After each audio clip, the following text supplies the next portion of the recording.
Hi there, Pam Foster here, Learning Chief at AWAI, and I have a question for you.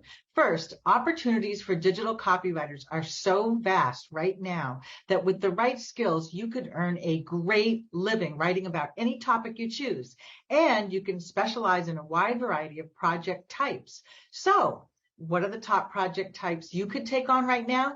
Stay tuned to find out.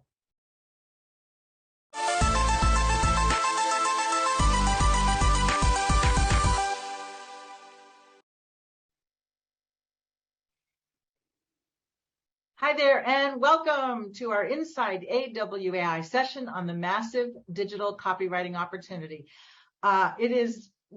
Massive is not an understatement, and you're going to see why in a few minutes. But I'm so happy to have with me today two guests, experts on digital copywriting. Nick Usborne. Hi, Nick. How you doing? Hi there. I'm good. Thank you. Thank you for inviting me. Yeah, happy to have you here. And Heather Robson with the new do. We need a new photo of you. I know, right? Yeah, welcome. Thank you for having me here. I'm excited. Sure. Of course. Who else would be here besides you two on this topic? So our goals for today, you guys, are to really understand what we mean by digital copywriting and the opportunity, the sheer enormity of demand for digital copywriters and why it's growing so fast.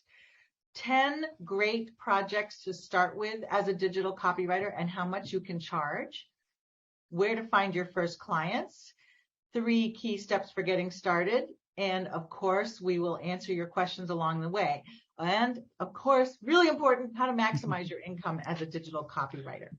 So without further ado, I'm very quickly going to introduce you to Nick and Heather and their backgrounds on why we call them master online copywriters. Nick has 40 plus years of experience. I do too. We've been around a while. 15 years offline and then exclusively online for many, many years. Hundreds of clients, including Disney, the U.S. Navy, the New York Times, Yahoo, MSN, Clickbank, Citibank, and Clickbank, right? And he's also a widely read columnist and the author of a book that was a bestseller, Net Words, Creating High Impact Online Copy. He's also the author of many of our programs and classes, including AWAI's The Digital Copywriter's Handbook and several of our certification programs. And we're delighted to have you here today, Nick. Yay! Thank you. All the way from Canada. Yeah. All right. And Heather is also a favorite AWAI speaker with 25 years of experience, both full-time and freelance. She's the managing editor of digitalcopywriter.com. If you haven't checked that out, we'll talk about that near the end of our conversation today. She also writes for marketingprofs.com. She's an Everybody Writes facilitator there and is a UX copywriting pioneer. You'll learn more about that in a few minutes. And she's also the author of AWAI's How to Write High Impact UX Copy, our UX Copywriting Mastery and Certification. By the way, UX means user experience, and more. And she's the author of 3 novels that have nothing to do with copywriting. Nothing at all. Yay! Diverse and fun. All right. So let's just jump on into the topic because there's a lot to cover today. In case you're not sure, we want to make sure, what is digital copywriting? In essence, it is the words that are used in different online marketing channels, and there are many of them. If you think about going online to search for something, Google search results uses digital copywriting to have, a short description of what each web page is about. If you click on the web page link, you'll end up at a website with digital copywriting used to explain what that company does. Email, there's, I could go on and on, but we'll show you. Blogging, it's a bunch of different stuff. So it's really anything that you might encounter online. That's digital. So it's called digital copywriting as a category. We used to call it web or online, but the phrase now is digital, and it encompasses so many different kinds of projects. We're going to show you the top 10 that we believe are great to dive into, but there are 50, 100. There are so many different projects you can be doing online for clients. So with that, come on, clicker, let's go. All right. Is there a demand for digital copywriting? Well, let's answer that one really quickly. content marketing, which is one big, huge form of digital copywriting. Then there's also digital sales copywriting like ads and stuff, but just content marketing. It has grown by 16% and it's projected to grow by 16%, up to 2025. And that's as far as they've projected so far with this, with HubSpot. But it's unbelievable how it's growing and growing and growing. I was on LinkedIn the other day, and let me show you that one. Well, first, wait a minute. 82% of marketers actively invest in content marketing. So again, that's just one sector of digital copywriting. But 41% of them have difficulty attracting quality leads with their content. That means they're not writing it very well. They're not doing a good job with that content. So they need people like you who know how to write great content to bring those leads in through online searches. And then 39% cannot generate enough traffic with content. Well, there's something wrong there, because content that's written well should be attracting gobs and gobs of traffic. So these are problems that marketers are having right now and why they need you. And then the 31% said they struggle to create content that resonates with their audience. Aha! As a skilled copywriter, you will know how to do that, or maybe you already do, but you just haven't found the clients yet who absolutely need you. So a great statistic for you is that 50% of brands outsource their content and prefer freelance writers, independent freelance writers out of all the different types. They don't want to necessarily work with an agency. Many do, but many do not. They just want to work with one writer or a couple of writers like you who are independent and not charging this giant agency overhead fee, or just being part of a group of clients that an agency may have. I'm not knocking agencies. I'm just trying to say that you are preferred by many marketers to be their go-to writer. So think about that for a minute. You can be a superhero to so many marketers who need writing that works, right? Okay, now this is my favorite thing. I went on to LinkedIn jobs and I put in digital content and copywriter, two different searches. So the digital content search came up with 52,234 jobs of all kinds. Some of them are full-time, some are remote, some are freelance, some are part-time. It runs the whole range and you get to pick. You might want to work full-time as a content marketing expert for a company. That might be a blast for you. Or you might want to be a remote part-time staffer or completely freelance. 54,000 opportunities to look into that. So it just means, in a nutshell, tons of work is available for every kind of writer. And this means that you have an abundance of choice. You get to pick what you want to do and the kinds of projects you love doing: short copy, longer copy, long content, multi-page blog posts called SEO magnets, or short bits, short videos. I mean, there's so much. So that's what we're going to talk about now. The 10 most common or easy to get into projects, or most popular projects that you can start right now as an AWAI member, because we cover it all. We've got this covered, especially with the two experts that are here today to talk with us. So Nick, I'm going to have you take it away. Just let me know when you want me to advance the slides. Sure. Well, you can advance to that one right away. Okay, so yeah, I'm going to go through 10 writing opportunities for digital copywriters. Like Pam has said, there are actually many more. I think last time I kind of stretched myself, I was somewhere in the kind of mid-20s as kind of discrete different things you can do as a digital copywriter. So I will jump in a moment. Heather, Pam, feel free to jump in with comments or things that I miss. So yeah, Pam, next slide, please. So the first one we can look at is sales pages, landing pages. So this is for if you have an interest in or a background as a sales copywriter. There is an abundance of opportunity online.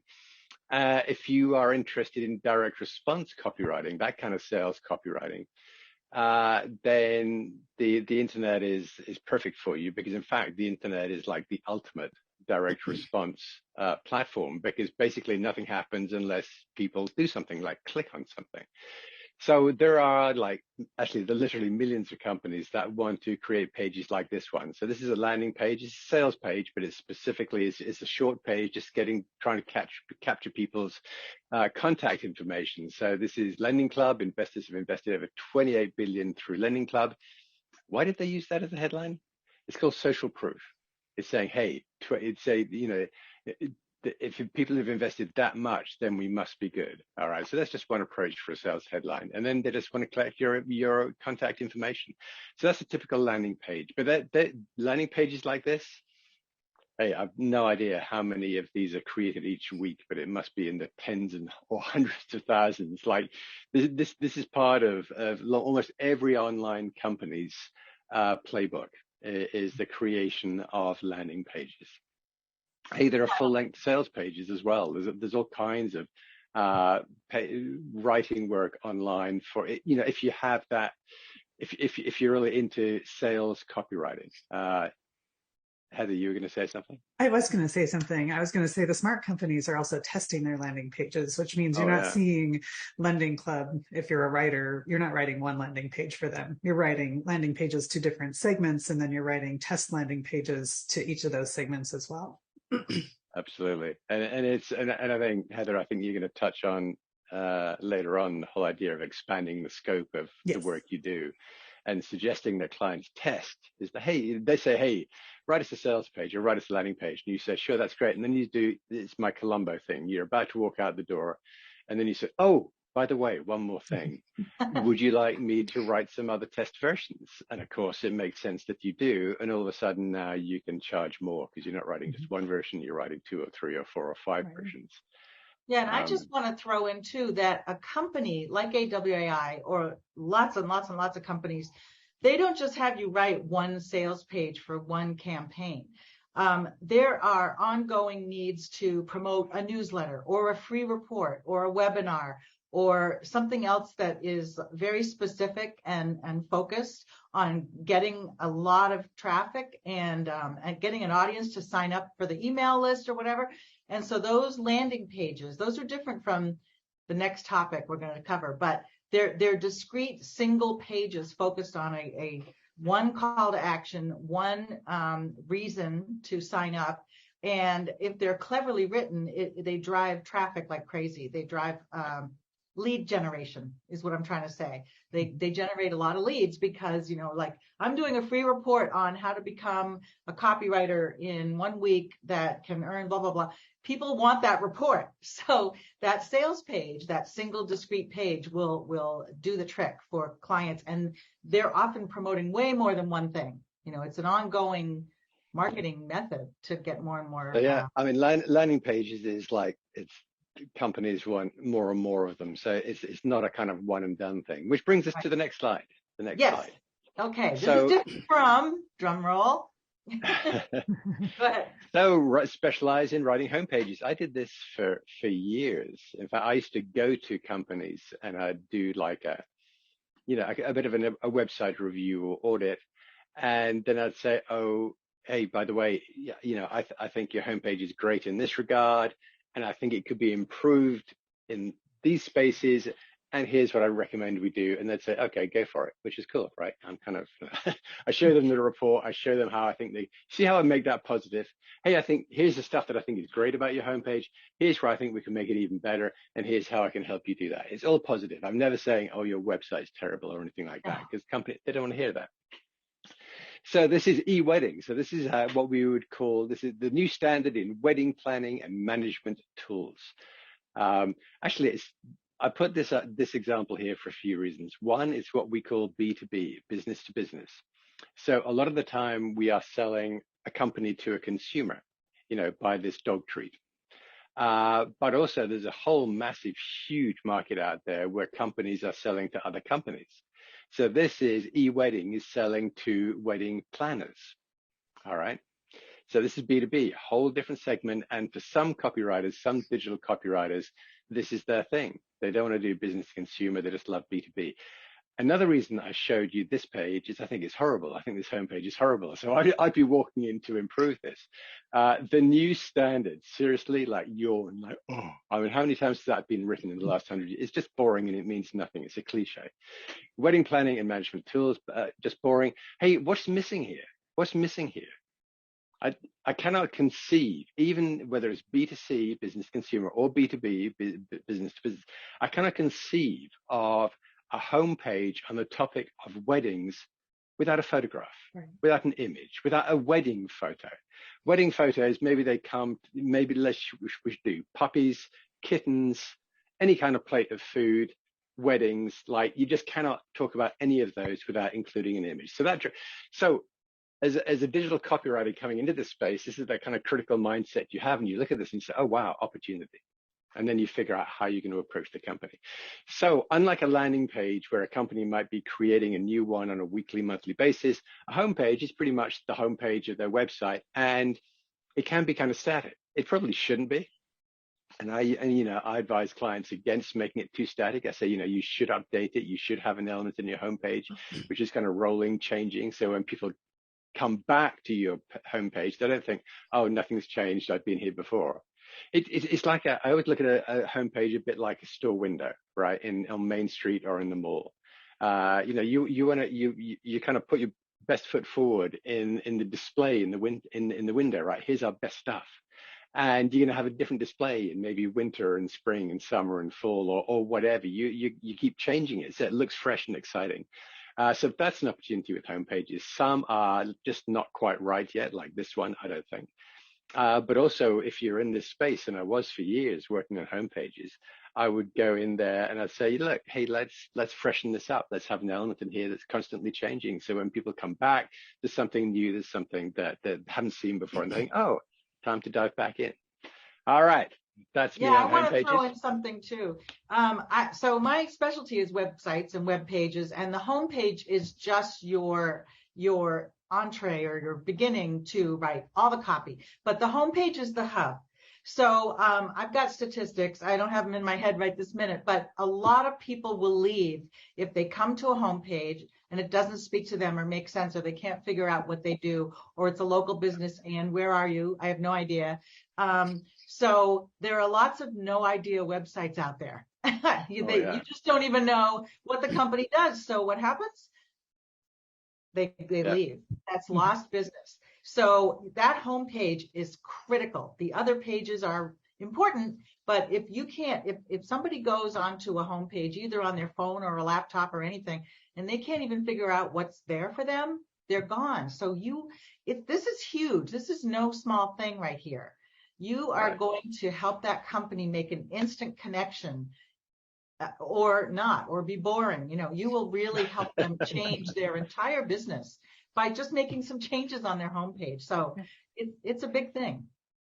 And the other thing I'll say here again is my oh, by the way thing that I do with clients is that they'll say, you know what, Nick, you're right. We want you to work on this. And I'll say, perfect, excellent. I'll send you an estimate. I go, oh, by the way, if we're dramatically changing the homepage, we should probably look at the pages that you click through to from this homepage. Because if the homepage changes dramatically, maybe those pages should too. And they think, and that's correct, right? And they think, oh, okay. And then all of a sudden, instead of writing just the homepage, I'm writing the homepage plus 10 second level pages, and my estimate has gone up like that. So anyway, that's just tricks of the trade. Okay, next slide. All right. There you go. So content pages, specifically, let's look at our how-to pages. So actually, this incredible mushrooms, this is actually a project of my own. This is one of my many obsessions. And this is, see how it starts off, how to grow mushrooms at home, a beginner's guide. All right, so how-to is a very powerful way to start off like web content. So Pam was talking very early on about the demand and growth for content. So content, rather than it being sales copywriting or homepage copywriting, content is like editorial writing. Okay, it's like writing an article. And there's all kinds of, you can do buyer's guides, you can do surveys, you can do articles like this. Hey, how to, other ones that you probably find on that site and a lot of other sites is 10 ways to, or the 5 best, things like that. So this is content that people find very, very compelling. And again, people want new content. They constantly want new content. And like a website like this, maybe I'd add a new page like once a week or something. But like some websites, they are adding content many times a day, let alone a week. So there is a huge demand for writing online content, this kind of editorial approach, which is great because sales copywriting is not for all of us. Some of us, it's like just our thing. We love to do sales copywriting. Others of us, it's like, you know what? I'm really not a kind of salesy kind of person. I'm more of a content person. I'm more of an editorial person. Content, more of an editorial person. So, it's my COVID brain. That's my excuse. So, yeah, huge opportunity. And incidentally, I was talking about photographs for the wedding thing. You're going to do a how-to thing. Definitely photos. So I grew some mushrooms at home, oyster mushrooms. So it's delicious. Had them for breakfast. So another interesting point there is if you really want to write well about something, it should be an industry or a company or a topic that you feel that you can get interested in, that you can dive into. It's very difficult writing your best copy or your best content about information that you find boring or confusing. So always kind of look for where you think, hey, that's cool. I like that. I like this industry. I like consumer electronics. I like food. I like pet care. I like general aviation. Whatever you like, try and go in that direction because it'll really help. Okay, next slide. Next slide. Drum roll. Okay. So this is a blog post. So what's the difference between an article and a blog post? Not a lot, really. It's just the way they're published on a website. Is an article kind of goes into a kind of library of content on the website. A blog post is usually at the top. It is dated. You'll see the author's name, and basically in a blog, you'll generally see content being created more often. So like a how-to, how to adjust the gears on your mountain bike is pretty evergreen. All right, that's more of an article thing. Blog posts tend to be more timely, more immediate things. And yeah, they can be published on a daily basis or more than once a day for some platforms, some websites. So again, but it's the same thing, right? It's content writing. It's not sales copywriting. This is editorial style writing. But there is, I don't know, there's a bit more urgency in blog posts, a bit more, like I say, the publishing schedule tends to be faster, more frequent for a blog post than it is for evergreen content, like how to adjust gears on your mountain bike. So yeah, companies need and desperately need writers who can write blog posts on a regular basis. So Pam was talking about that, like 50% or so companies prefer to use freelancers, and they do. So there's the agency choice, but also some companies will have in-house writers. But that's very expensive. It's very expensive employing someone full time. So that's why they go outside. And then as a content writer, hey, a lot of companies will try and we're going to talk about pricing in a while, but when it comes to content writing, some companies get a bit cheeky and say, oh, well, we'll just pay you, $25 an article, at which point you say, no, thank you very much, and walk away. Because this kind of content is a lot more valuable than that. And if they were using an agency, it would cost them 50 times that. If they were paying an in-house writer, it would cost them 25 times that.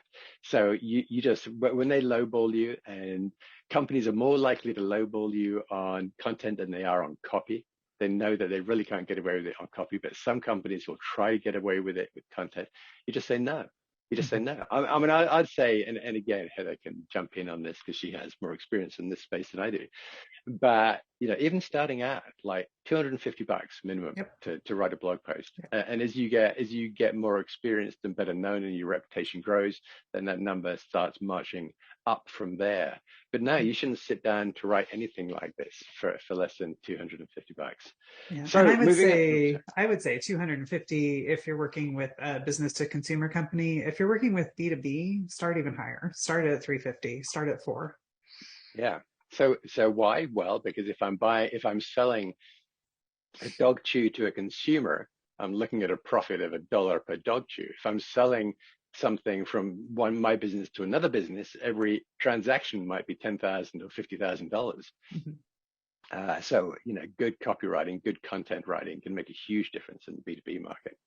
Yeah. And just to give you an idea, in the B2B market, B2B companies, and I'm not going to get the exact stat right, but B2B companies that publish every day, I believe they see on average 5 times more leads than B2B companies that aren't publishing content on a regular basis.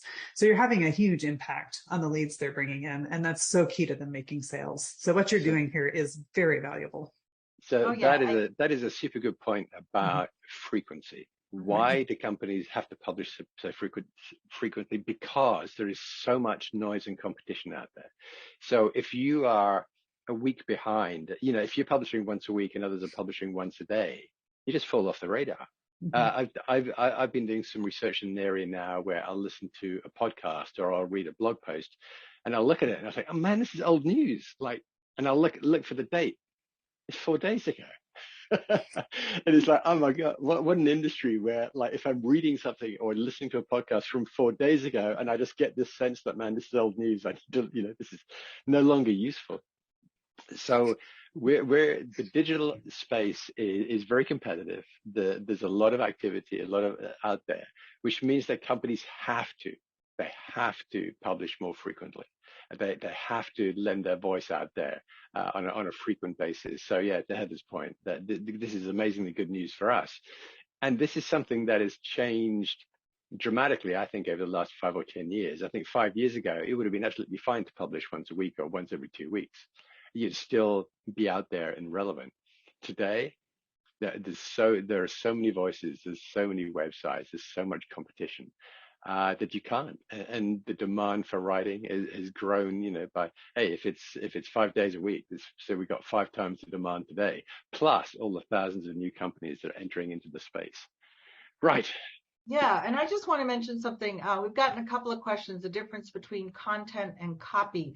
We have this great article we can share with you about the buckets of copywriting opportunities across a buyer journey, but in short, content is often not direct selling, and copywriting is direct selling.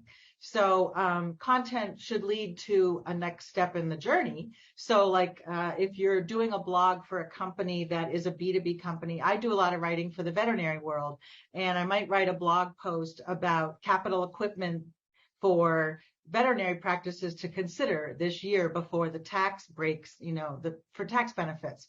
And then while I'm writing about this different capital equipment, I might have links to manufacturers of that equipment so that the person can take a next step and go explore the equipment. And then they might land on some sales copy for that equipment and buy something. So it's a journey, and content is really setting up the sale. But sales copy is generating the exact sale. And then there's a post-sale journey as well that might include some content like some of the other projects we're going to talk about in a minute, but newsletters and things that keep those customers engaged. So it's a full spectrum. For easy recognition, if you look at a page and it has a button on it, buy, subscribe, sign up. If it has a button, it's a sales page. They want you to take an action. And it's not always like a sign up may not be a purchase, but certainly if it has a buy button, it's a sales page. If, like Pam says, it just has some links towards the end, oh, by the way, if you enjoyed this, you might be interested in this, then that's content. And then you'll get this interesting in between where you actually have a kind of pre-sales content. So some content can be totally editorial, like how to adjust those gears on your mountain bike. Or you can have a pre-selling content, which is much of the content is the same. But then at the end of the article, it says, oh, by the way, and here's a deal on their gear adjusting kit. And then you have the sales page, the sales copy, where you actually have a page then selling that kit or selling those gears or something. Anyway, you'll get the hang of it. But it's like if you're selling, particularly online, if you think, hey, is this a sales page? Look for a buy button. If there's a buy button there, it's a sales page. Okay, next slide. We'll be here till 2:05. Okay, here's a biggie, a big category. Writing emails. So emails, some of us forget this. Email actually predates the web. Before the web, there was the internet. And in the days of the internet, there were emails. I was sending clients emails back in the 80s. So it's really interesting because everything else is like, oh, what's hot, what's new, what's amazing, what's, what's new this week, this month, this year. But still, emails are absolutely foundational to almost every company out there on the planet. So it can be business to business. Emails are huge. Could be business to consumer. This is a business to consumer email here. This is a side story. It says Sereno's is a restaurant in California which had to close because of the pandemic, and they, like every other restaurant, they were freaking out. But they actually had this house Bloody Mary mix that they used to sell from behind the counter. So they pivoted very quickly. They had to close the restaurant, but they absolutely then went all in on selling their Bloody Mary mix on the internet, and turned that into, that actually saved the restaurant. So this is business to consumer.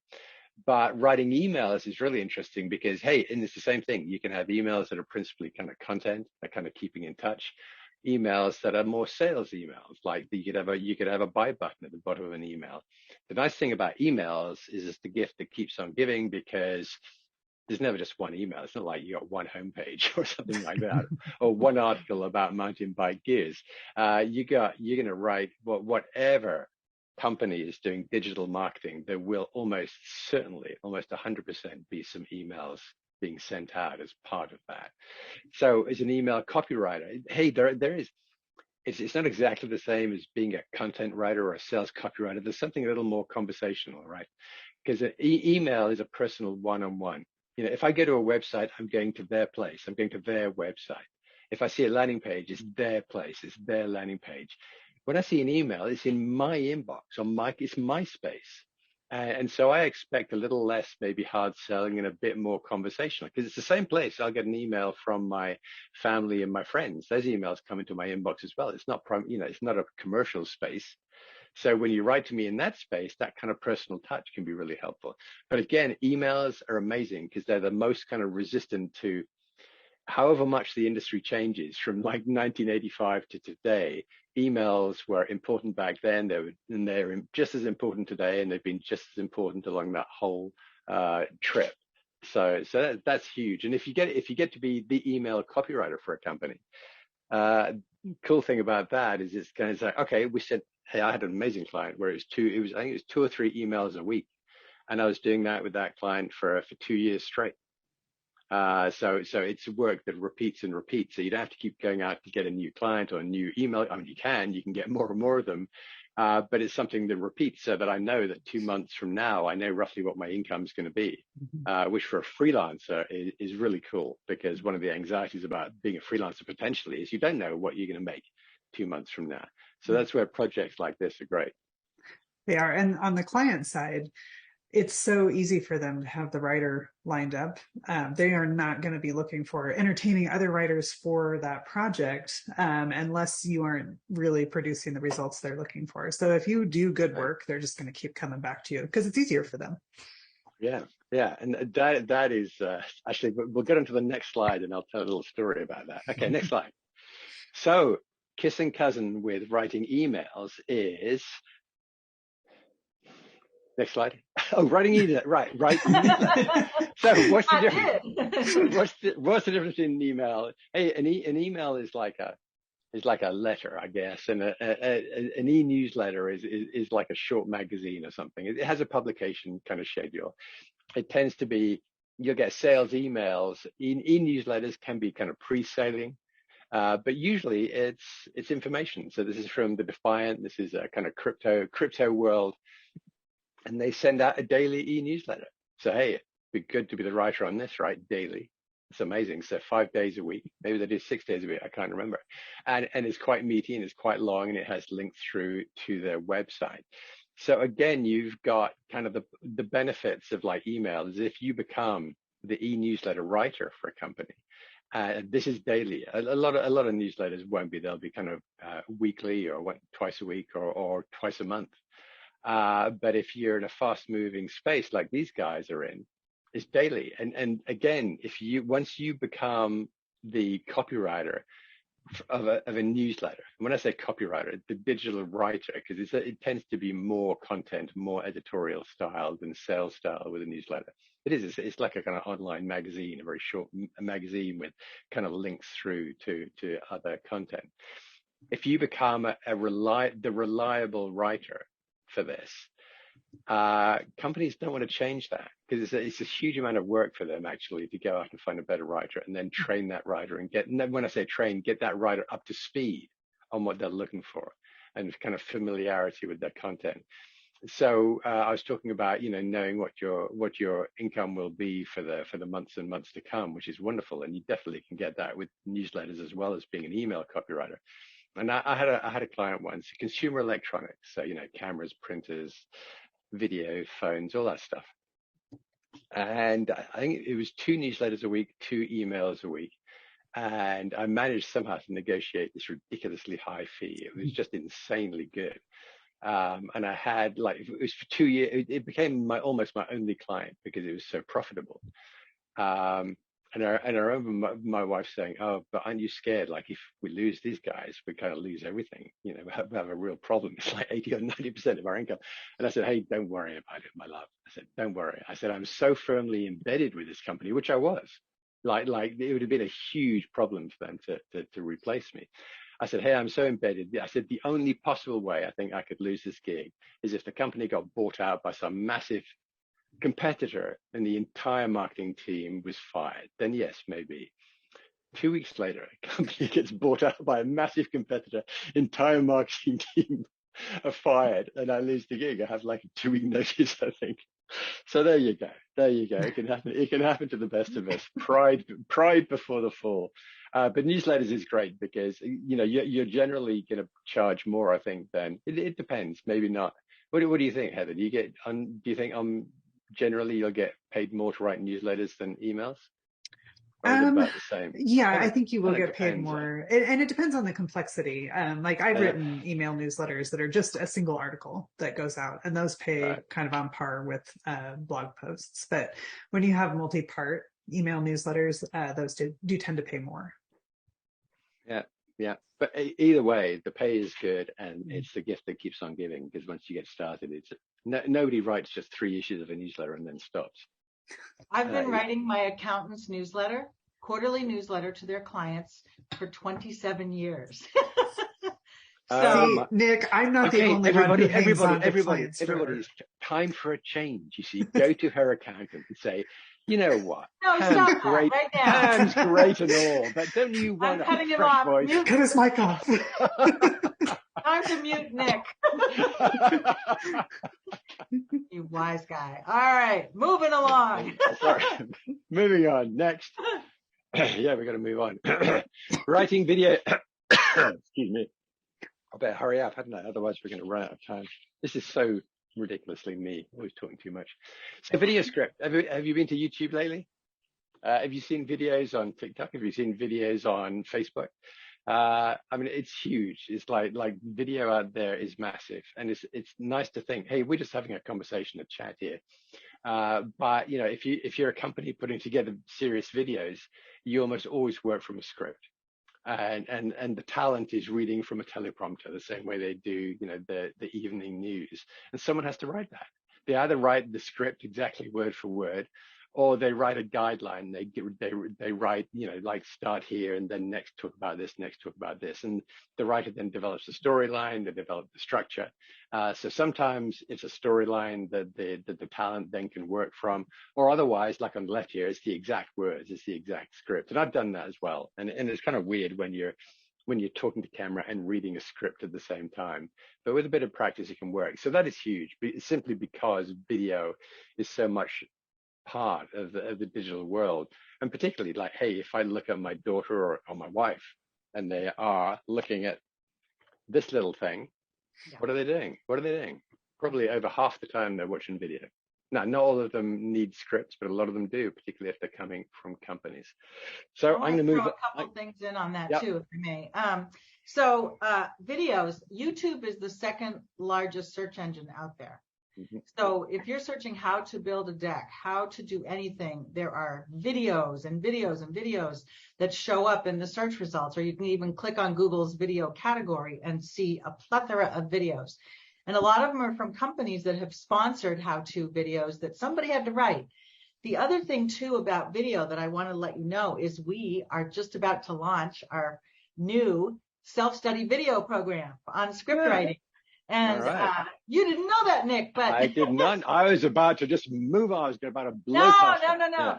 Well, I've been working on it because I actually used to work in TV way back, and I've written corporate videos. I've been around for 40 years. I've written every kind of video you can actually think of. Just name any kind of video. I've written it: training videos, how-to videos, explainer videos, ads, all of it. So I worked with our team to put together a whole program on 5 main types of video scripts that companies need, and we're going to be releasing that at the end of next month. So stay tuned for that. That's fantastic. Excellent. Yay. Good. All right. No, that's good, because that's a kind of gap. There isn't a lot of formal training in video script writing, so that's great. We had all right.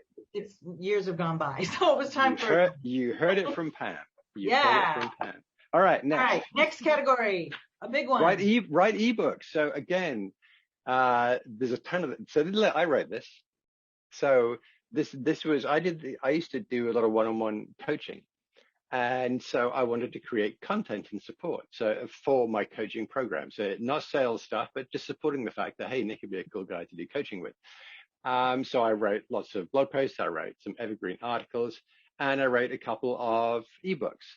So it looks like a real book. It's not. It's just a digital. It's just a PDF. All right. And I can put that up for sale. It is up for sale on my website, and people can just kind of click through and buy it, and they get a digital version they can read on their computer or on their phone. And what it is, basically, it's long form editorial supporting something else. In this case, back when I don't do one-on-one coaching anymore, but when I did, it was just kind of supporting that part of my business. So a lot of companies, they're creating content for their readers, but sometimes readers will say, we want to know more about this. We want to learn more about this. So instead of it being a kind of 5-page equivalent blog post, it becomes a 25-page ebook. And like, I think that's like a 35-page ebook. All right. It's too short for it to be a printed book. But as an ebook, that's fine. And it looks 3-dimensional, which kind of makes it look a little bit more valuable and interesting. So yeah, lots of companies, definitely in the B2B space, but also in the B2C space, for the longer form content and they won't just say, here's a really long article. They'll say, here's an ebook, because an ebook sounds more valuable. It sounds, more substantial than just a long article. And who wants to read a really long article, right? That's just hard work. But an ebook, that's okay. It's a short ebook. That's an easy read. I bet you've written a ton of ebooks, haven't you, Heather? Ebooks and special reports. And ebooks are fun because if the company does have a robust blog presence, the ebook can actually be really easy to bring together, because you can pull from the work that they've done and then organize it and add some commentary and maybe some action steps. And so a bulk of what you already need has already been created. Yeah. I've done that, basically taking articles and reformatting them as an ebook. Right. So yeah, and so again, hey, if you're a sales copywriter, there's tons to do in the digital realm. If you're an editorial writer, like this is pure kind of editorial stuff. And I think at the end of that ebook, there is a link to, there's a link to the coaching page on my website. So it's doing a little bit of pre-selling at the same time. Next. Okay, Slide, Nick. please. I'm trying to answer questions. Wait, Nick, if you could in our Q&A answer this one when you get a chance, what are the best platforms to create ebooks? I don't know if you want to bang out some ideas over there, but that's a question. Once Heather takes over the slides, maybe you can answer that. You want me to type? Yes, please. That's a pretty big ask. All right. So next, writing social media content. This is absolutely huge, massive, and will never go away or grow up. Well, it might grow old for some people, but social media content, absolutely huge. So there's Facebook posts, there's tweets, there's again, going back to video, there's YouTube. I mean, just YouTube, like every video has a title, has a description. Every update, every post on Facebook for a company needs writing. And that's going to be part of a larger campaign as well. And again, one of the things here is that it's persistent and repeats and repeats and repeats. So if I specialize in Twitter for a company, I'm running the organic Twitter tweets. I might also be writing some ads, some paid for tweets on Twitter. And like a strong presence on Twitter is multiple times a day. All right. So you can we'll get into pricing, but you can easily be charging like $2,000 a month for a client on some social media writing, and then hey, look, 5 clients, you can do the math. So that's another great thing. So again, this is work that repeats. It tends to be content. It definitely can be pre-selling content, like click here to find out something. You're not trying to kind of close the sale or complete a sale within social media.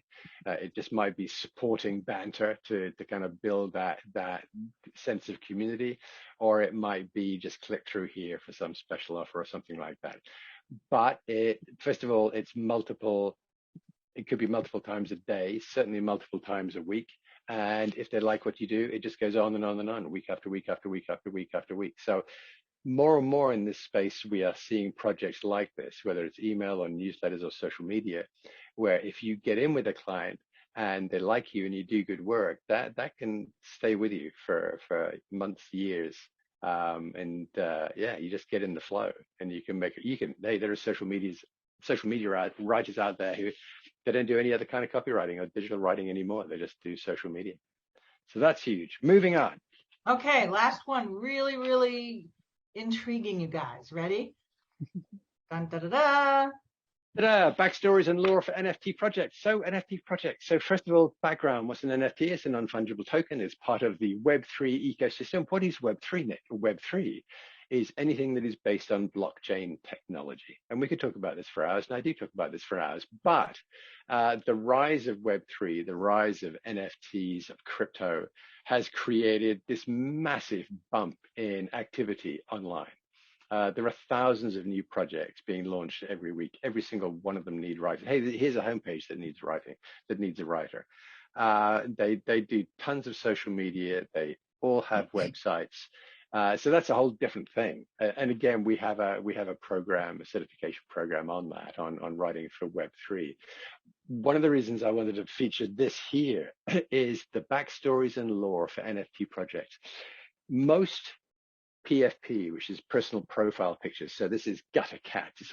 This is very often about animals. It's monkeys, or it's cats, or it's penguins, or it's something like that. And these are kind of collectible personal profile things. And almost all of them have some kind of backstory or lore. So if, like Heather, you are also a fiction writer, you can go to these companies and say, hey, I can write the story. So in the case of these gutter cats, what is it? The year is 2050. Humans are interplanetary species, etc., etc. There's a backstory. In fact, on this one, it's kind of boring backstory, but some of these projects have really interesting kind of interactive backstories. And yeah, this is like the only example here, really, of digital copywriting work for people who have a talent for storytelling, for building and creating stories and worlds and stuff like that. So that's why I wanted to include it. So certainly the whole kind of Web3 ecosystem is this huge bump in opportunity for digital writers and copywriters. This part of it in particular is interesting to me because it opens up an opportunity to a whole different type of writer in this space, and that is the storyteller, the fiction writer. So Heather, are you in here yet? Have you dived in here? I'm not yet. I am observing, but I am working on a bunch of other things right now, and you could, right? I could. Particularly in the world of like fantasy and that kind of stuff. And sci-fi, and sci-fi. There's a lot of demand for that. So yeah, if you're a fiction writer, if you like it, if you can tell good stories, you can create the mythology and the lore behind these projects. And some of those writers are kind of so important to the projects that they become, you can make good money as a storyteller in the Web3 space. Right, moving on. Okay. You should have, Heather, maybe you should pick up from here because you're faster than me, That's, and we're going to run out of time. Well, that was the plan anyway. So, right? Oh, it was. Okay. Right? Well, he was going to talk fees, and then I was going to talk landing clients. It's up to you guys. It's up to you guys. Heather, do you think you'll be faster? Yeah, I think I'll probably be faster. Do we need to be out at the top of the hour, Pam? What's that? Do we need to be done at the top of the hour? No, we can go on a bit. If we can go on a bit, otherwise, you do it, Heather, because I'm hopelessly slow, so we will. So I know everybody at this point, you're probably all wondering, wow, so many projects, but really, what can I expect from these projects? Let's go to the next slide. Yes. So you can expect to earn very good fees from every project that we listed here. And often these fees are commensurate with 55, 85, 100, and 125 or more per hour. So AWAI has a wonderful resource that you can download for free. It is their copywriting pricing guide. They update it every year. I think it has, what are we up to, Pam? 79 projects in there with 80 projects. Yeah. 80 projects. I'm so close. Missed it by one. 80 projects in there with pricing guidance for each one. So if you're writing a web sales page, an online sales letter that is a little bit more long form, you're going to be getting paid $3,500, $5,000. If you're experienced and you have a track record of results, you're going to be able to charge more.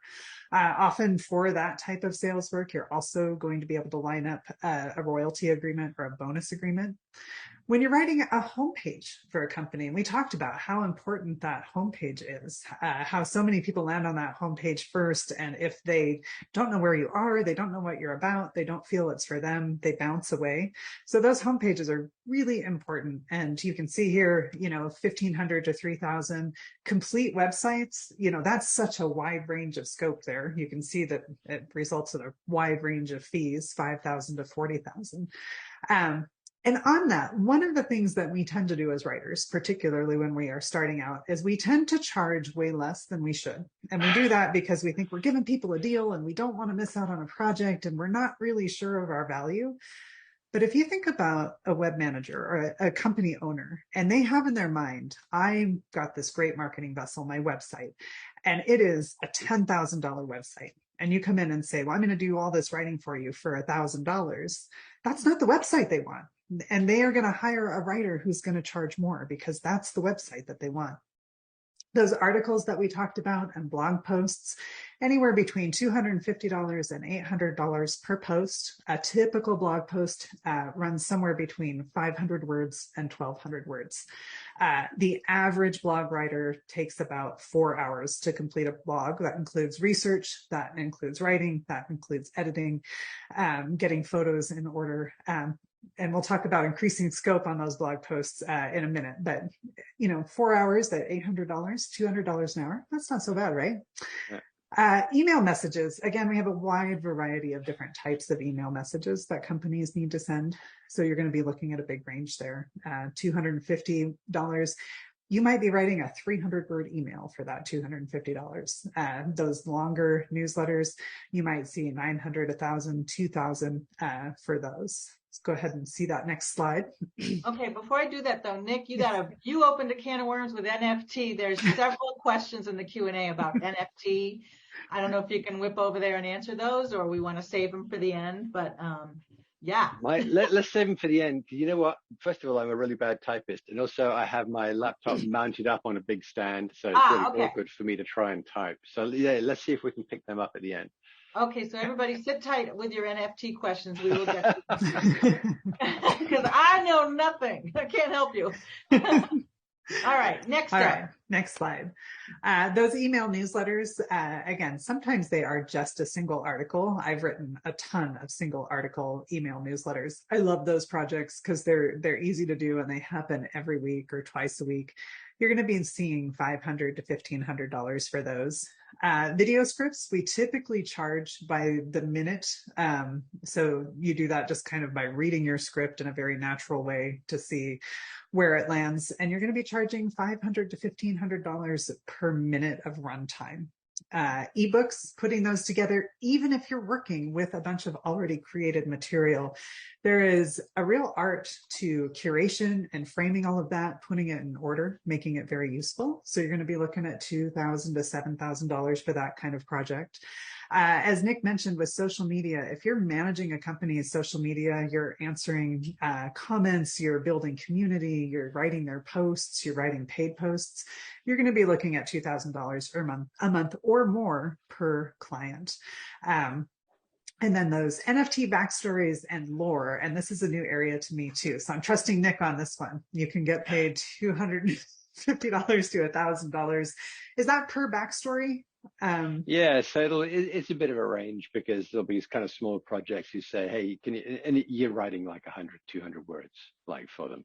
Mm-hmm. And that's all they want. There are other companies that want you to kind of integrate story into different elements of the project, and you're going to be involved for longer. So 1,000, but hey, it's like some of these other projects where the range is actually very significant, right? Because you could end up getting 5,000 for being the kind of story consultant. In other words, not just sitting down to write a story, it's sitting down to write the first story and then helping them with the evolution of that story over time. So you could become involved with that project, that company for a while. Just sounds so fun. I'm going to really have to dig into that. Yeah. All right. Let's roll on to that next slide. Okay. Nick, Kelly. I'll speak to this because I met Shelley, in fact, at boot camp, and she was talking to me like at boot camp we were talking about pricing, and we were talking about content, and about how, she was getting companies kind of pushing back and trying to lowball her.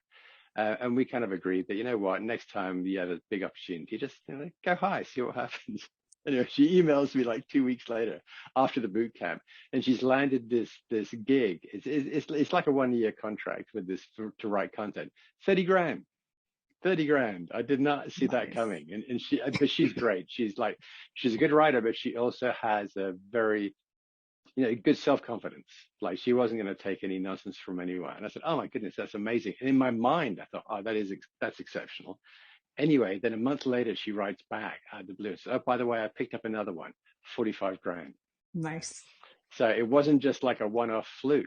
She had found a way of kind of packaging what she was selling. She had a way of approaching companies, like, very, very professional. And sometimes, like you mentioned, Heather, like sometimes the higher price is the price that makes the company feel comfortable with you. Right. Yeah. Mm-hmm. So such a cool story. I'm madly typing answers over in the Q&A, but I love that story so much. Okay. Keep going, Heather. Absolutely. So as you can see, we just covered 10 of the projects. I kind of see things popping up in the chat and Q&A. What about this project? And what about that project? And there are, in that pricing guide, we cover 80 different projects.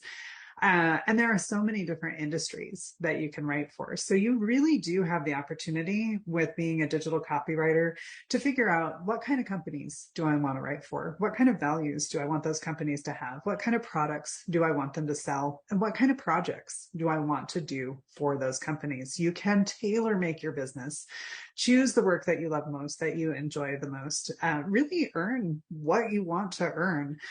You can write your own ticket here. It is a very, very exciting time to be a writer. Let's go to that next slide. Okay. Ta-da. All right. So the big question, I've worked as the managing editor for Digital Copywriter, formerly Wealthy Web Writer, for over a decade. And in that time, I've had the privilege to have so many wonderful conversations with a variety of writers at different points in their career. And this question is always on most writers' minds. Some of the A-listers, maybe not so much, but most working writers are thinking, how do I get clients? And if you're just getting started, of course, you're thinking, I've got to get those first clients. And that feels terrifying. So we're going to give you some ideas for how to go about doing that. Let's do our next slide. Mm-hmm. If somebody comes to me and says, I need to land a client and I need to land them fast, what do I do? My first suggestion is always start with who you know. Don't make it harder than it needs to be. So start with your inner circle. And I define this, and Nick may define it differently, but I define this as anybody who, if you sent them an email, would know who you were and would open that message. So that's maybe people you went to college with, former colleagues, people that you volunteered with, family, friends, acquaintances, people that you've gone to church with in the past, anybody that, if you send them a message would be like, oh, it's from Heather, and I haven't heard from Heather in a while, so I'm going to open that message. Tell everybody what you're doing. Say, hey, I am a digital copywriter. I'm specializing in these types of projects. I'm just getting started, if that's true.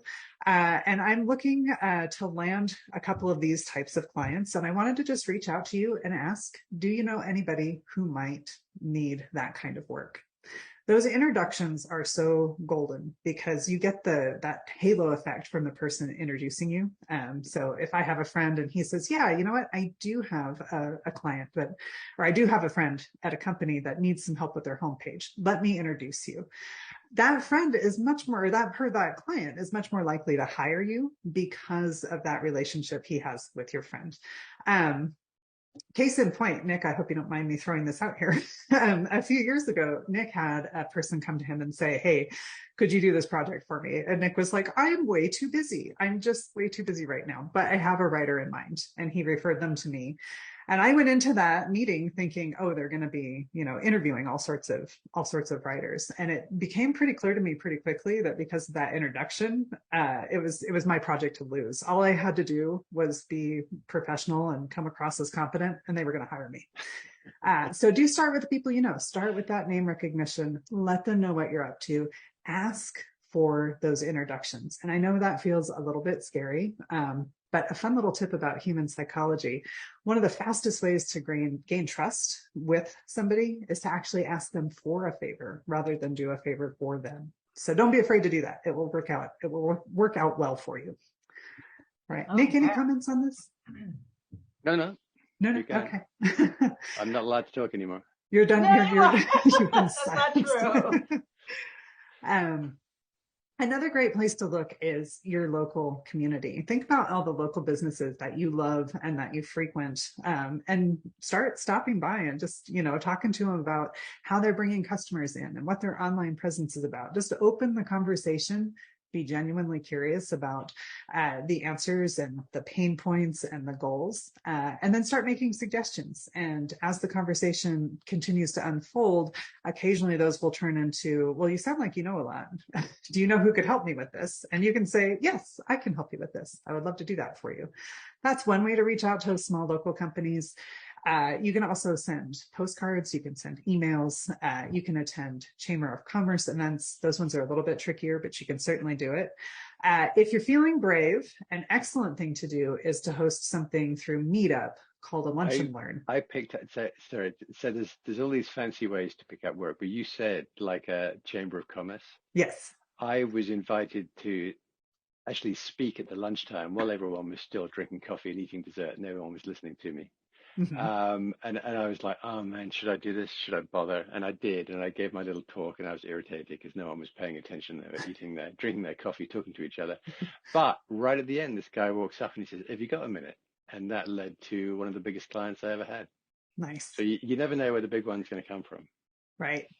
And similar, I was saying with Meetup, you can just schedule a lunch and learn, let local businesses know that they can come down. There's kind of a no-host lunch at a restaurant that you've picked out. The restaurants love it if you do it on a quiet day because it brings more business their way.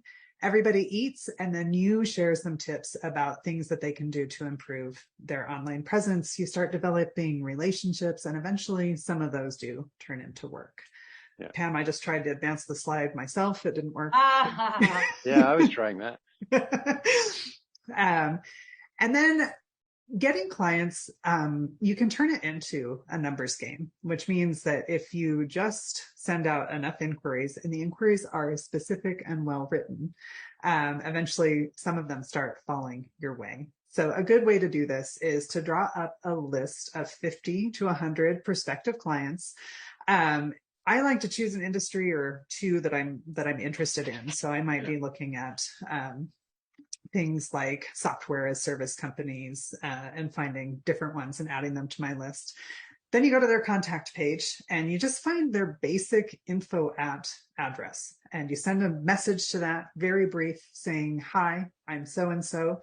I'm a freelance writer. I would like to reach out to whoever hires freelance writers within your company. Could you tell me how I might connect with them? And let's go ahead and look at that next slide because we have an example of this message. Okay. So it's just really this simple, just a few quick lines. Not everybody will get back to you, but a lot of them will, because it is their job when they're handling that info at mailbox to make sure that they're responding to messages. So we've got, hi, my name's Heather Robson. I'm a freelance digital copywriter. I'd like to introduce myself to the person in your company responsible for hiring freelance online copywriters, and I'd be grateful if you could give me the best way to contact them. Thank you in advance. So a lot of times they'll get back to you and say, hey, yeah, that's Mark. Here's his email address. And then a tip that I learned from Nick is to then respond or to send your reply to Mark saying, hi, Mark. So-and-so, whoever gave you Mark's address, said I should contact you. I'm a freelance digital copywriter. So now Mark feels a little bit more inclined to get back to you because you're referring to that previous message with somebody else in his company.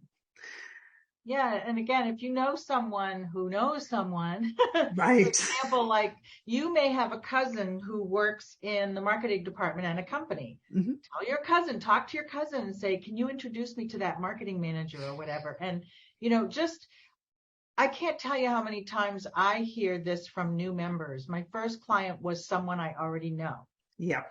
So those connections are so important.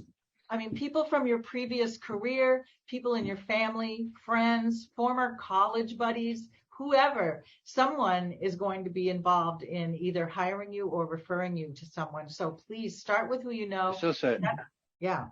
There's kind of grind and hustle here, right? Grind and hustle. Like you have to work it. When people say, oh man, I tried this freelance copywriting thing and it didn't work.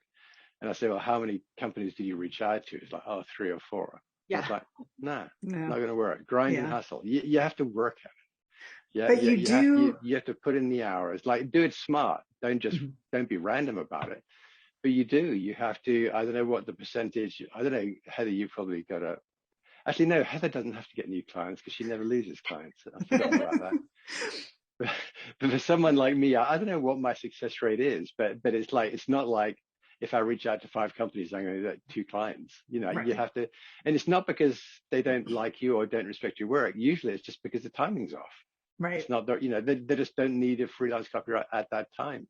So a pretty high percentage of people will say no, and you've got to get a bit of a thick skin. Don't take it personally. Like I say, it's hardly ever about you. Right. It's to do with the fact that, right now, no, we don't. We just finished a project. We've got one coming up in 3 months, but right now, no. Yeah. So grind and hustle. You just keep at it. Right. Yep. And most companies, can we actually go back to that previous slide? Oh, sorry. Yeah. No, you're good. There we go. Most companies are not necessarily going to say, oh, yeah, I absolutely have an $8,000 project I was just thinking about hiring somebody for off of this message and send it your way. What you are going to hear back, though, is, oh, hi, Heather. I'm Mark, the marketing manager. Thanks for reaching out.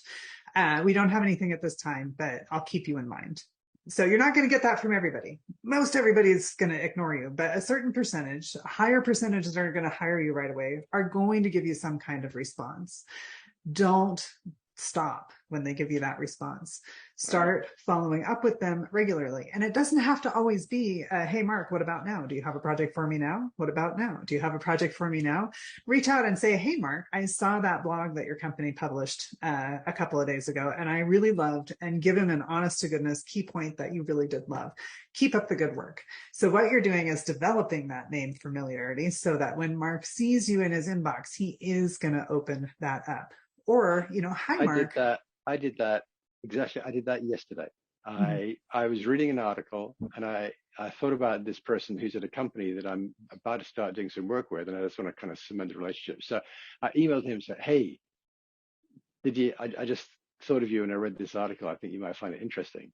And then he wrote back immediately and said, ha, he said, like snap, he said, I just read it myself. Nice. So I wasn't actually, but you know what happened there? It was better the fact that he had read it and I read it at about the same moment. It just creates that like kind of little bond, right? Right. So just the fact that I got back to him, like Heather say, and it was just, hey, I thought this article might interest you. And it's just a point of contact. So you're going to nurture. And then occasionally in that nurturing, you're going to say, I had a thought for your blog. I think this would be a really good topic to cover, and I'd love to write that for you. And at some point, if Mark, you've got this relationship going and he likes you and he's been kind of thinking, gosh, I'd love to hire Heather. The timing hasn't been right. I come in with that blog idea. He's going to say, yeah, you know what? Write that. Let's do it. So you're always building relationships. Follow-up is so important. Okay, Pam, now you can do the next slide. Okay. Now we're moving on to a really great topic, to maximize your income. Yes. And this is really important because very few of us as writers really enjoy marketing ourselves. And so we want to be looking for ways to make the most out of the marketing that we're doing so we can do less of it. Let's go ahead and move on to the next slide. So you really want to work to your strengths. This is very helpful in landing your initial clients. If you already have some background or a passion or some experience or knowledge about something, being able to approach a company and say, I'm the perfect writer for you because I know all this stuff already. That makes you more appealing to them than even a more experienced writer, because you already know their language, you know their audience, you know the technical terms in that industry, you know all the things that they're kind of thinking in the back of their mind. Gosh, when I hire a writer, I'm going to have to train them with all this knowledge. You're coming with all that training already done. And so they're like, that's the writer that I want. So do play to your strengths. The other thing when you have those strengths is you can charge a higher fee. So if you're thinking, oh, I'm a brand new writer, I need to be charging $250 for a blog post because that's what Pam and Nick and Heather told me was the lower end of blog posts. If you have specialized knowledge, just bump yourself right up to, 400 or 500. You're an expert. So charge for that expertise. Do you have a strong preference for the type of projects that you like to do? If you do, you can become a specialist in a project type. And again, charge for that expertise. And Nick mentioned, how important it is to have that passion for what you're doing, because it really comes through and makes your work more powerful. So a good exercise for any writer, particularly when you're just starting out, is to actually sit down and write down, what are all the things that I have knowledge of, that I have interest in, that I'd like to learn more about, and what are the types of companies that I think I might like to work with? What are the types of projects that I might like to do? And you'll get this kind of word cloud of possibilities that you can start mixing and matching and kind of coming up with that dream career that we were talking about. Let's go ahead and do our next slide. This is my favorite one.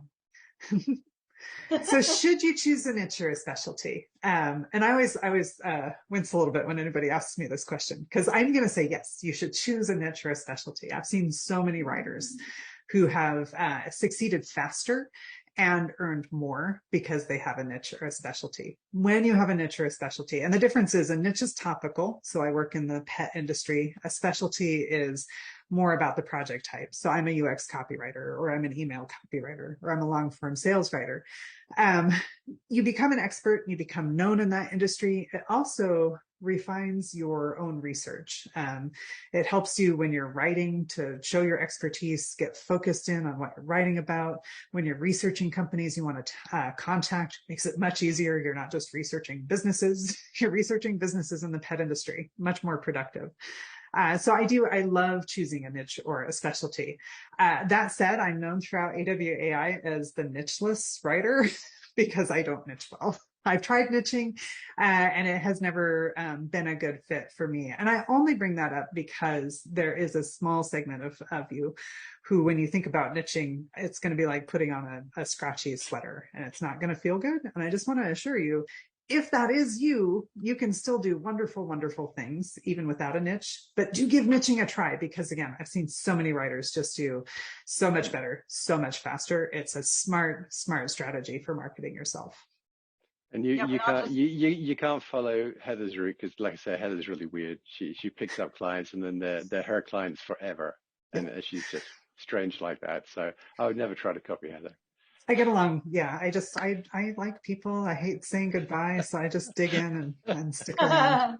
I can echo the niche success thing. I mean, we have a lot of members who never chose a niche or who work for agencies and are perfectly happy and doing great. But I can tell you story after story of members who followed what they know, like Elia Christeas, who used to work on cars. He writes for the automotive industry. Bada bing, his career took off. Liz Farr, who's a CPA, hated doing taxes, now is writing for accounting companies. It's worked so well if you know your stuff already. Clients will go, yay, they know my industry, let's go. And it's really helpful. I found that in the pet industry. I formed petcopywriter.com. That's all I wrote about. And my blogging and my website is 90% of how clients found me, because they go into Google and go, I need a pet copywriter. Ta-da, there I am. Yep. So it just can work like magic like that. And you don't have to do it. I'm not saying you have to, but boy, it sure can be great. I agree. Yeah. It is definitely, I mean, give it a go. And sometimes you'll find, even if you're like, I'm not going to choose a niche, a year down the road, a niche has kind of picked you. So for a while, I was an alternative health writer. I hadn't picked a niche, but man, every company that came to me was looking for an alternative health writer. And then I got into the prepping industry. And for a while, I was a survivalist copywriter, because everybody that was coming my way wanted a writer who knew that industry. So definitely be open to it. I think and be active. If you've never tried it, be active about pursuing it, because it can be an absolute game changer. Yeah, and we have an entire hour if you Google Inside AWAI and the word niche, you're going to find our free hour-long Inside AWAI session on choosing a niche. I'm seeing questions. Can I have more than one? How do I choose? Go there. Go watch that, because all questions will be answered there. And I want to keep us moving on this for now. Okay. Excellent resource. Thank you for just being able to whip that out of the pocket. So one of the big things that I went through when I was first starting out, and I think a lot of writers go through too, is we start zeroing in on the clients that we can save. We look at the clients that are doing a really good job and think, oh, I don't have anything to offer them. And then we look at the clients, who don't have an email newsletter, who don't have a blog, who have a web page, a homepage that's just atrocious. And we think, I can do so much good for them. But before you get to the point where you can do so much good for them, you're going to have to do so much education to convince them about what you do and why it matters. And then they're not really going to want to pay you that much because they don't get your value. So as counterintuitive as it seems, focus on the companies that are already doing what you want to do. If they are already doing what you want to do, they know the value. And you might be thinking, well, they have somebody doing it. What more can I offer? You have no idea what's happening behind the scenes. But somebody who's already doing it might be the marketing manager who has a bazillion other things on their plate and would love nothing more than somebody to come in and say, hey, I could write your content for you. And they would be like, yes, thank you. I just need somebody to do that. Or their content writer might be getting ready to make a move to a different company or a different position. So it never hurts to reach out, but it really does pay off to focus on companies who you can visibly understand your value. Companies that do direct sales, you see them on Facebook, you see they have landing pages, you see they have sales copy on their site, you see they have a newsletter list to sign up for and that they send sales messages out to that list. Those are going to be the ones that most likely do see the value in what you offer. Yep, sorry. We have another over here. Oh, okay. And just look for companies that really are marketing themselves. There are a lot of signals that a company is marketing themselves. One of my favorites, particularly if you're in a niche, is to look at trade publications, trade shows, and conferences for that niche and just see who's sponsoring, who's got booths, and a lot of times on an event website, they will have a list of their sponsoring companies. Every single one of those companies understands the importance of showing up and marketing themselves, and that makes them a good candidate for you as a writer. Okay. Next slide. Yeah. The other way, and this is really important to get into the habit of expanding or maximizing your income, is to look at each project that you take on and look for ways that you can expand it. And Nick touched on this earlier, that, oh, by the way, so if they want a sales letter, we'd like you to write a sales letter. Some questions to ask. Great. How are people going to find that sales letter? Oh, well, we're planning on driving people to it through social media, and then we're also going to be sending out some emails to our list. Excellent. Who's writing those social media messages and those emails? Well, we don't have a writer lined up yet. I could do that for you. And then you bump up the fee that you're going to be charging. Next bullet. Content pages are another excellent way to do this. So they want a content page. They want you to write an article.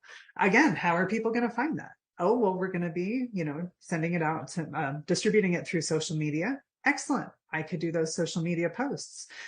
Do you have an email list that you alert people to about your content? Do you need an excerpt for that blog post that you can send to your email list? The blog post is very step-by-step. Would you like me to create an infographic, or at least the copy for the infographic for that blog post? All different kinds of ways that we can really expand the scope when we're working on content. Want a homepage written? Okay, well, like Nick said, if we're redesigning and revamping and recreating the entire homepage, the look, the feel is completely different. What's going to happen when they click through on the links that are on that page? Is it going to be disjointed? Is it going to be disorienting? If so, we better go through and change those other pages too. So instead of just doing your homepage, now I'm doing 8 pages for you. Instead of charging, $750, now maybe I'm charging $4,000. Okay, we're on the final stretch here. All right. Getting started. Our next steps for you from today onward is get professional training so you can set yourself apart. I mean, any business venture that you're going to launch, anything, whether you open a doggy daycare or anything you do, you have to learn how to do it. And that's why we're here. We have tons and tons of free resources and programs where you can get professional training. So you're investing in yourself and your career. And then our next step is to put a professional website together and a LinkedIn profile. You can start with a LinkedIn profile. We've got free resources on how to do that as well. But eventually, if you're going to be a digital copywriter, you'll want to have a digital presence yourself as a form of credibility, and clients will want to see samples, and you can build that over time. It's not necessary to come out of the gate with a new website, but you will eventually want to have one because that's your career, that's your business, right? Some people never have, they've used LinkedIn forever, but think about having a website at some point. And then finally, reach out to your best prospects. The tips that Heather just gave you are gold. That's what we see working for all of our members, not all of them, but, over and over again, every month we hear, I got a new client. It was someone I know. I got a new client. It's the owner of the fitness studio I use down the street, and we're doing trade. I got a new client. My uncle who used to do blah, blah, blah. Just reach out to people you know and people that you do business with that you really would love to work with. Try the email that Heather suggested. Just give it a try. You never know. And with that, I do want to feature 2 important training programs that we have for you, or training resources, I should say. Nick is the author of our Digital Copywriters Handbook, which is a self-study program. But right now, he is going to embark on a live program where you are working with him one-on-one as an apprentice to him. And Nick, can you talk a little bit about what's coming up for that program? Sure. So this is my biggest, baddest program. It's it's what I call it's wide and it's deep. So we will be talking about all of the different project types that we talked about today, like email and newsletters and home pages and sales pages and landing pages and blog posts. All of that and more are covered in the program. It is extremely comprehensive. For years, I was doing training for large companies, like Disney, and companies like that. I was going in, I was doing 2 days training with their web groups. And in fact, many years ago, Rebecca Madder came to me and said, hey, would this work for our students? And I said, well, not really. It's kind of corporate training. And she said, well, could you rebuild it for freelancers and some people who've never done copywriting before? And I kind of hummed and hawed and said, okay. And it was a huge rebuild. But basically, this is professional grade training that stood the test of time with very large corporations around North America and Europe. I rebuilt it for freelancers, for people who are just starting out. But it is, like I say, it's professional grade. It is very broad. It is very deep. We go into tremendous detail. There's homework to do. There's assignments to do. It's just very intense. It's a 12-week program. So this is like everything you'll ever need to learn to become like a high-end professional digital copywriter. So yeah, it's you and me for 12 weeks, and it is pretty intense. And I love it. And I'm constantly updating it because the space is always changing. So it's never the same, exactly the same each time around. But yeah, if you want, and like I say, one of the things I often talk about is like, be the architect, not the tradesperson. Be the person who knows everything, all the moving parts, because otherwise you can't do what Heather said. Like of saying, oh, look, I'm doing the content. Oh, I could do your social media as well. Well, you can't if you haven't learned how to write for social media. So the broader that kind of, the architect knows everything, the roofing, the siding, the plumbing, the electrics. The tradesperson knows just one skill, like putting the roof on. It's that kind of architect mindset of knowing everything. And that puts you in a space to become very, very valuable to your prospective clients. And the only way you can really get there is through a training program that gives you breadth and depth. So you come out as a true expert across all those different project types. And that makes you pretty unusual because there really aren't that many. I say that I don't know of any other programs that are as broad and as deep as this one. And it's like I did it first time around, and then since then, all kinds of people, Pam and Heather included, have contributed and helped this evolve over the years to the program it is today. But if you want a huge advantage and you want to step into this space with a very, very high value from day one, then I can highly recommend this. He said modestly, No, Nick is fantastic. I mean, when did you start working with us, AWAI? Like 2006? Oh, it's about 15 years ago now, yeah. Yeah, I mean, there's no one better. 15 years of brilliance packed into 12 weeks. I mean, I highly recommend it too. It's a lot of fun. As you can tell, he's no fun at all. And I'm boring. And he's written everything he's going to talk to you about for major clients here. So I never try to teach something that I don't have experience of myself. Because as a learner, I learn by doing, not by reading. So I'll never do that to you. I'll never teach you stuff that I've just read about. Everything I teach is stuff that I've done, that I have experience with. Yeah. So there's the link, you guys, to check it out. It's going to be starting next week. What is the date it starts next? August the 1st, I believe. August 1st. Yeah, that's next week, by the way. Next Tuesday. Yeah. So this is your week to get in if you want to, because Get cracking. You said. Yeah. All right, cool. And then there's one more resource I want to mention, because if you've heard of Wealthy Web Writer, which we had for many years, 10 years or so, we just completely, Heather led the helm, is that the right word? But led the effort to completely update it, refresh it, make it more exciting, more robust. And it's now called digitalcopywriter.com, because that is reflecting what the industry is now. And tell us a little bit about that, Heather. Definitely. Before I do, I really want to just say, do Nick's Digital Copywriter Apprentice program. It is a fantastic program. I had the pleasure of working with him on that program for many years, and it is bar none one of the best ways to get up to speed on a variety of projects. So hop on that opportunity. Digital Copywriter is kind of where I spend a lot of my time. I am the managing editor of Digital Copywriter.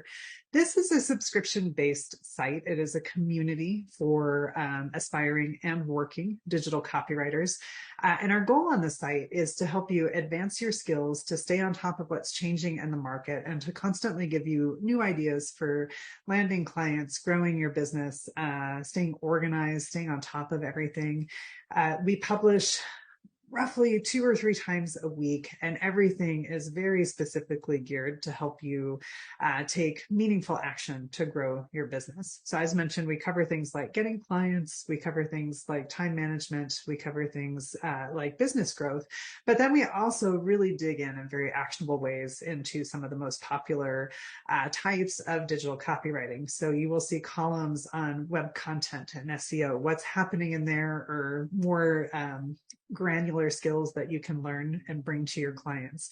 We cover emails and sales funnels. We cover UX copywriting, that's user experience.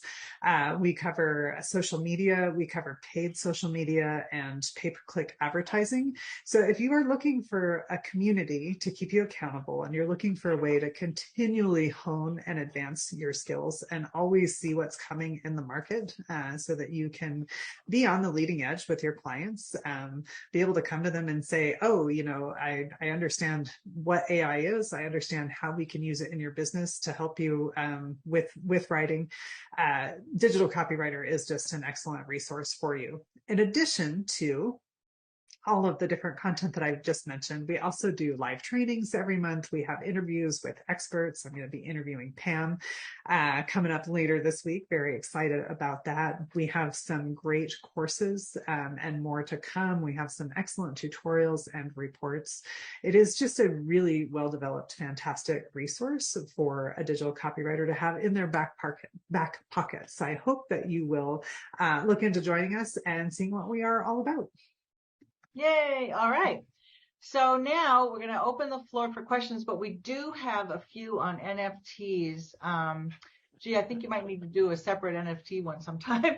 Let me see. So let's see. The first question. You just missed it. We just completed our first certification program on writing for Web3. So I'm sure that'll happen again. Anyway, yeah. Carry on. Questions. All right. Well, the few questions are, let's see. I know you've been studying blockchain and NFTs for the last year or so. Is there a general platform to learn about creating NFTs? About creating NFTs? Yes.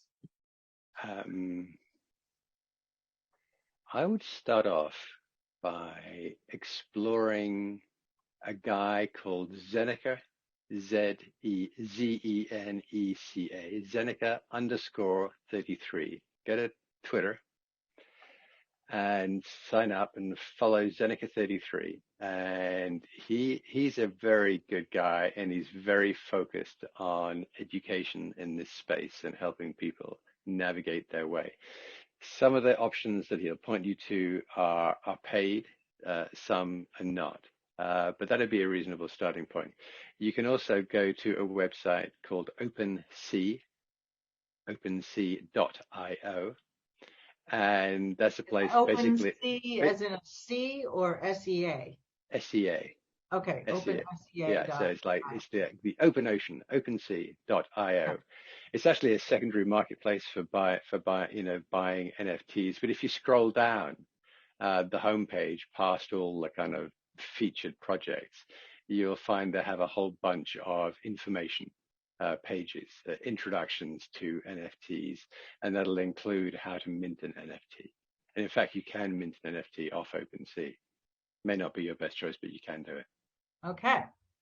Can you repeat the rates or the range of what you can make writing those backstories, if you don't mind? A couple of people missed that. I can't even remember what I said. What did I say? I think it was like it was like $250 to like $1,500 or something like that. It was a pretty broad range because, like I said, some projects just say, "Oh, look, can you just write us a couple of hundred words, just a bit of blah blah blah about the fact that our rabbits came from the galaxy Zod." So you're not really that involved in the evolution of the project. It's not a big story. So yeah, NFT backstories in law, $250 to $1,000. You're going to find that slide. So right. Then it just gets better from there. Like for some projects are very, very deeply kind of committed to this ongoing storyline, which is it can be a lot of fun, and the story often the participants in that NFT community are invited to contribute to that story. So you can be the story boss of a project, and actually it can go to $1,000, or it can go on. It can get higher because you can be part of that team on an ongoing basis because story is so intrinsic to the community and to the whole NFT project. So it really does depend. Okay.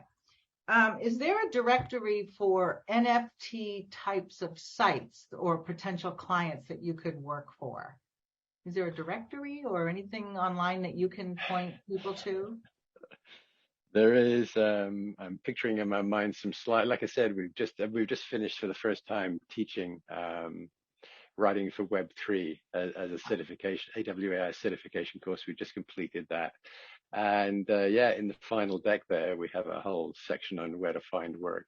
If you just want a quick peek, just go to the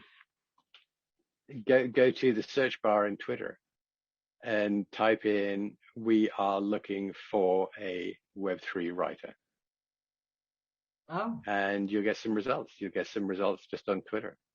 But beyond that, go into Google, do a Google search on stuff like that. There are a ton of projects, and there are plenty of kind of directories there. Yes, where you could. There's websites devoted to Web3 jobs. Okay. So again, do Google searches for Web3 writing, Web3 projects, Web3 jobs, crypto jobs, all that kind of stuff. Okay. Let's see now. Oh, there's currently a Web3 writer ad in the writerswanted.com site. So check that out. That's our website, everybody, writerswanted.com. You can go there. That's where we curate jobs every week. And yeah. All right. Last NFT question. Are the backstories for the NFT characters typically a one-time story, or will you keep going, online storylines? Will you? Well, like I said, it can vary. So the $250 end is like, say, hey, can you write a 200-word story about the origin of this interstellar rabbit?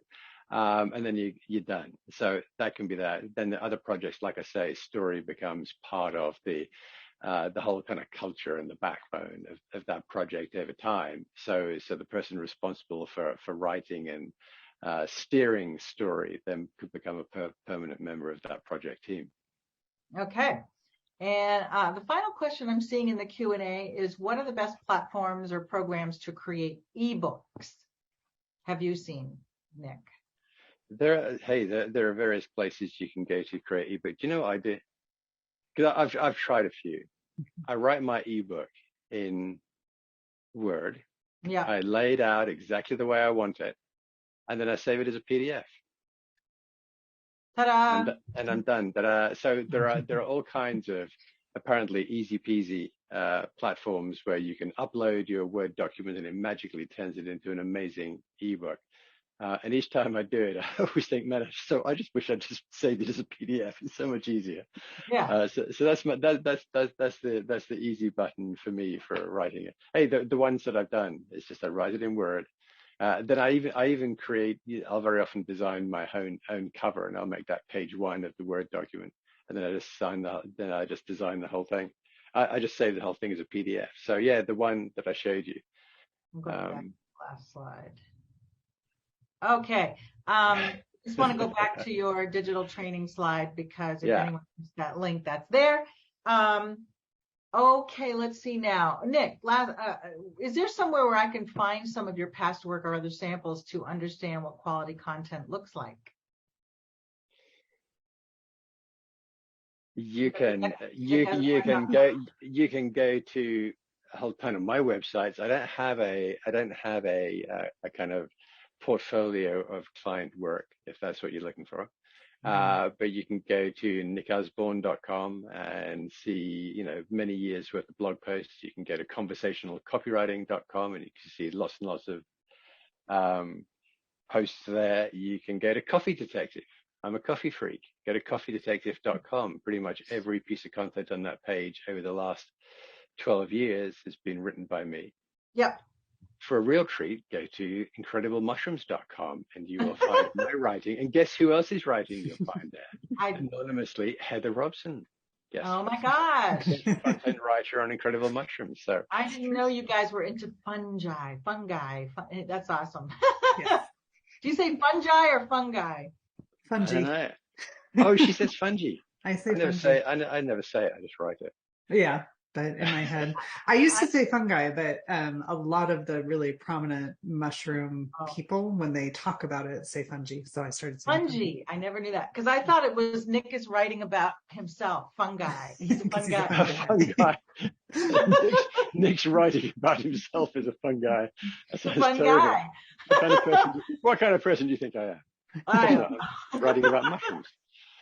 All right, getting punchy over here. No, I'm kidding. But I hope you guys have enjoyed it. I don't see any other questions to answer. It's been a very jam-packed session. I hope you got a lot out of it.